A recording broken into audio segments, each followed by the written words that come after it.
Pemerintah akan menindak tegas pelaku impor pakaian bekas. Kebijakan itu dikhawatirkan akan berdampak pada pedagang pakaian impor bekas di Pasar Senen yang selama ini dikenal sebagai surganya thrifting di Jakarta.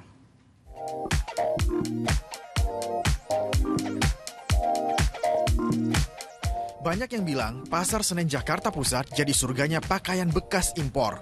Dari tumpukan karung, ratusan bahkan ribuan pakaian bekas didisplay setiap hari. Banyak masyarakat yang datang untuk berburu pakaian bekas impor atau istilahnya thrifting, apalagi di akhir pekan. Selain merek hingga modelnya yang menggoda mata, harga yang relatif murah jadi magnet pembeli.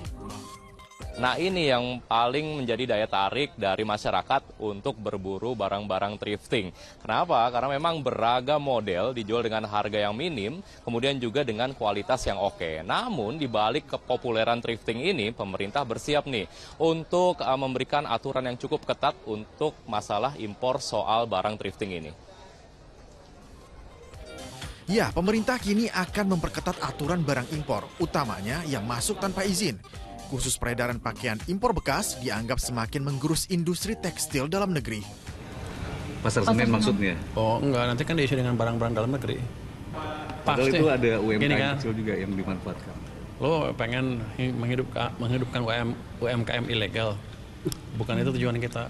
Kita tujuannya menghidupkan UMKM yang legal yang juga bisa menciptakan tenaga kerja di penyerapan, di sisi produksi di sini. Kebijakan itu tentu membuat pedagang Pasar Senen ketar-ketir. Mereka khawatir akan kelangsungan usaha mereka. Ya, kami sebagai penjual di sini ya, tentunya tidak setuju dong kan. Kita kan di sini kan mencari nafkah juga di sini kan. Ya karena gimana ya? Kalau kita ganti dengan jualan lokal belum tentu kualitasnya beda. Terus harganya juga belum tentu sesuai kan. Kalau ditiadakan ya kita kan ini kan di seluruh Indonesia mungkin ada kan. Apakah banyak yang nanti jadi pengangguran, kita kan nggak tahu kan. Menkyu Purbaya menjamin jika pakaian bekas impor ilegal dibasmi, pedagang Pasar Senen tidak akan kehabisan barang dagangan. Nantinya, barang impor ilegal itu akan diganti dengan produk-produk dalam negeri. Ya setuju aja sih, tapi kalau lebih peminatnya lebih banyak barang import daripada lokal gitu loh. Harus baik gitu loh. Nah kalau misalkan harganya sama aja kayak impor mahal-mahal gitu mungkin saya kurang setuju sih. Tapi untuk meningkatkan perekonomian kita emang harus meningkatkan UMKM kita kan. Nah itu saya setuju sih menurut.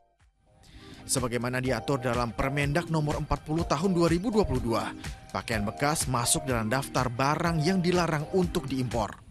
Alasannya dari sisi ekonomi agar tidak merugikan industri tekstil lokal. Namun, ada juga isu kesehatan. Pakaian bekas dikhawatirkan membawa bakteri atau kuman yang dapat membahayakan kesehatan konsumen.